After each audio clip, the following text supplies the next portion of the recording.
Okay, so I realized that when I was making my video about finishes, my favorite finishes, which I did not release yet, the audio is terrible. So I'm going to remake that again. So, the finishes that I like the most, here, I'll put you on the floor for this one. There. Okay. Favorite finishes? Well, I'll tell you the mechanics of my finishes. For my finishes, I like to end up in mounts, right here. And what I do when I get in mount, I pretend I'm gonna throw that and hit them in the face, but really, I'm just grabbing the wrist and sliding it across their chin like this. This, I don't know what it's called, I've always called it triangle control. Kind of like an arm triangle. And you get them right here, and you put their arm in the same exact position, and you just huddle them up and choke them. Right here, to get them out, I like to lean on the knee that is opposite from the arm. Then I get right here, and then I just get my hammer fist, and I just hopefully destroy my opponent. And if that doesn't work, or let's say I'm stuck in half guard, which is pretty much they're not letting me get over both of the legs, I'm only over one leg, which is still better than being in full guard, where you're gonna have to get through like that, punch them, which once you get there, they could grab the arm and do all sorts of terrible things. But when you're in half guard, something that I like to do. So I get right here, then I just jump on top of them and get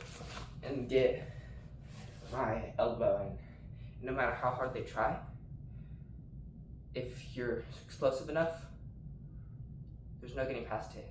Even if they guard their face, that's still getting through it. Like, guard your face real quick. Yeah, that's not as big as a dent as it would make if it was just an elbow, but it would still make a dent. It wouldn't make a cut if they guarded really well. But if you guarded with the fingers, it definitely breaks some. That's kind of miserable. Hope it doesn't come down to that to an opponent, but I'll do it if I need it. But my standing finishes, I really love these ones. I think I talked about this in my other video, but let's say it again. Teep right here, right above the waist, in between the abs and the obliques, and above the bladder, almost at the bladder. Here, just teep right there. You could throw a couple of jabs, jab, and then you could, I don't like throwing with the upper, because that's harder to work out a move. I like throwing this one, there's more power. Boom, you with the 3. And you get them to where they're guarding this area. Kind of like this. And see how their head's exposed? If I was guarding that area, I'd get it all of it, because teeps hurt. But I don't really get hit with body shots. They don't hurt me as much as the head, like a normal person. But for me, body shots don't hurt me at all. I mean, they do, especially if you hit me with like 10, I'd start whimpering, getting down, probably guarding it because it hurt, because it's just bruising to the same spot. But once you get right here, you could either, a lot of people utilize the front kick as keeping them away. Me, I use just the body teep as keeping them away. And the front kick, the high kick to the head, that's power. That's where the power's at. You have to get the power out. So, see, I'm gonna throw low. Because me, I'm not trying to get it to where it's no telegraphing. I want it to be telegraphed on purpose. Unless you're going against wrestling, but let's say you're in light heavyweight or heavyweight, they don't really have that much wrestling. So you're not really gonna have to worry about that. Unless you're going against like Magomedov. But front kick, after they get used to it, And let's say you're too scared to use a front kick. Let's say you're not flexible or you're too afraid that they're going to catch your kick and take you down. Teep, pretend you're going to teep, then I'm going to make it closer. It's way out of range. You're right here where you're going to kick, but still stay far enough where you would be able to get some power in there. Right here, then launch in there for your punch. Just like, you can even extend your kicks a little bit. Doesn't really matter as long as you get punch in. Right there. Launch it. Then another thing I like to use, this in my softball style. So softball is usually when I start to wrestle, because I was raised to wrestle this way. I'm not really, just kind of picked it up from a lot of people. But right here, I like to lead calf kick. The reason lead, because not rear.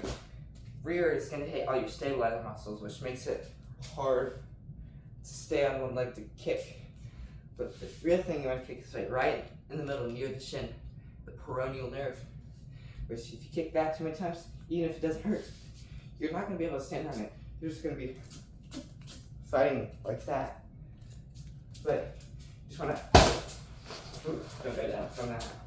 Man, you're weak. Right there, right there. You're going to end up doing this.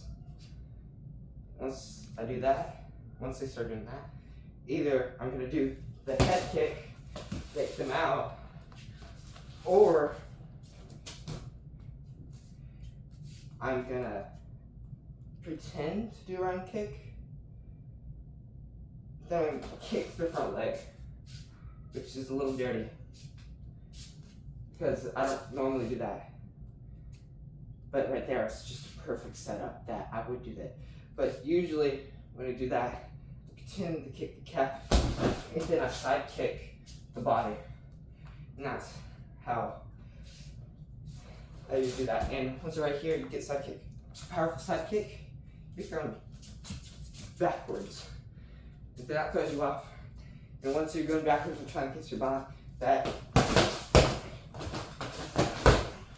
as you get some hits off, especially if they're against the cage, and they're not like Gilles de Poirier, where they're good. You never want to be right in front of Gilles de Poirier or Alex Pereira, because Gilles de Poirier, he's such a traditional boxer, he'll get you.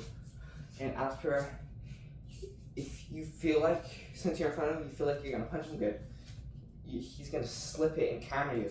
And that's his main style. But right here, once you're against the cage, you want to maybe get to the side and get right here. Just a little outreach. This is already against the cage. You need as much power as you need. Right here. Overhead. And that's where you want to get. And let's say you're so strong. You landed those, but they're still not down. Just get in the clinch. Get in the clinch. You need to rest, because yes, it takes a lot of cardio to get hit with those and still keep going, but it also takes a lot of cardio to throw those punches and still keep going. So I use the clinch as a rest. I like getting the collar tied, but it's like a hug, and the underhook. Or I just the over under, but that's too much of an advantage for him. So I like getting right here. And you can do a lot right here. Well, his arms are gone, so it's kind of hard to do this move. But you can get him over your body.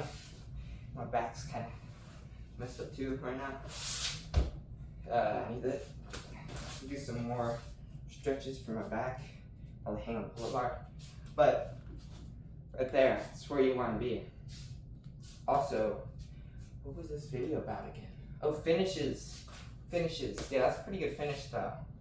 Just right there.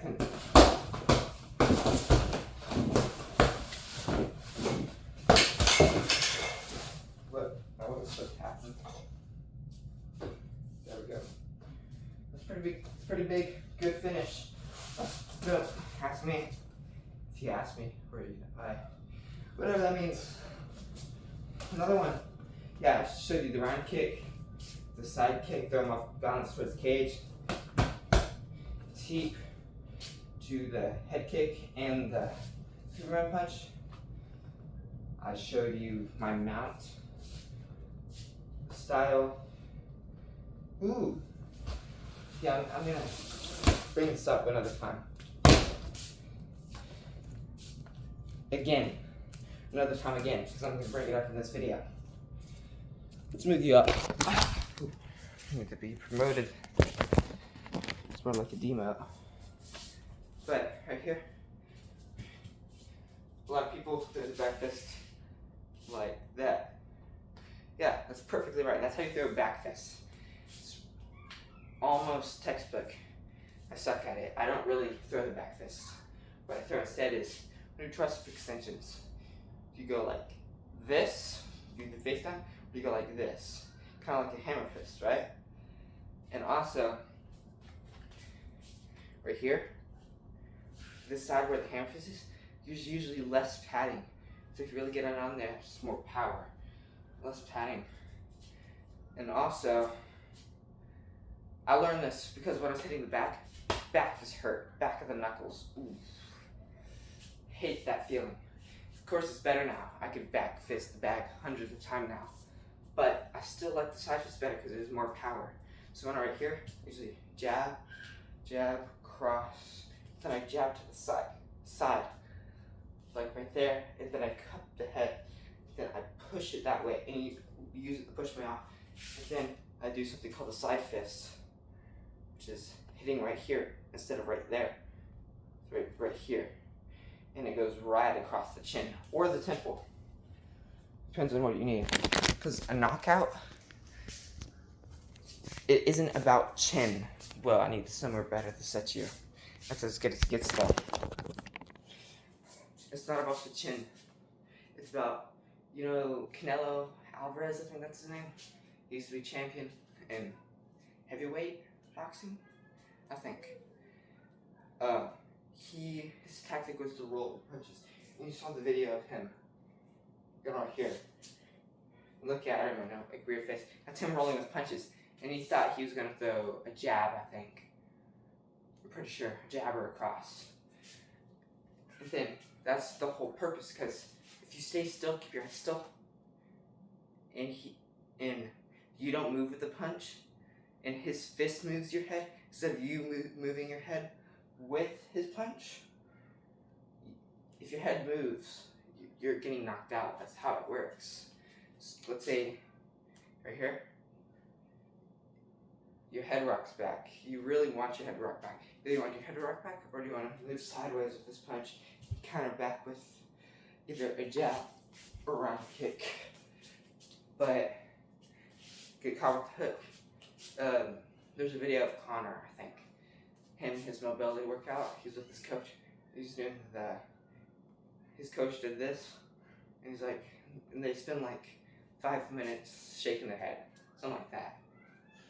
And that's because they want to roll with the punches. And this is how a lot of fighters get knocked out. People will go right here, boom, boom, and that knocks out a lot of fighters. They go right here, and they go right there. Because this is the thing, fighters usually that way, because that's usually how it's going to happen.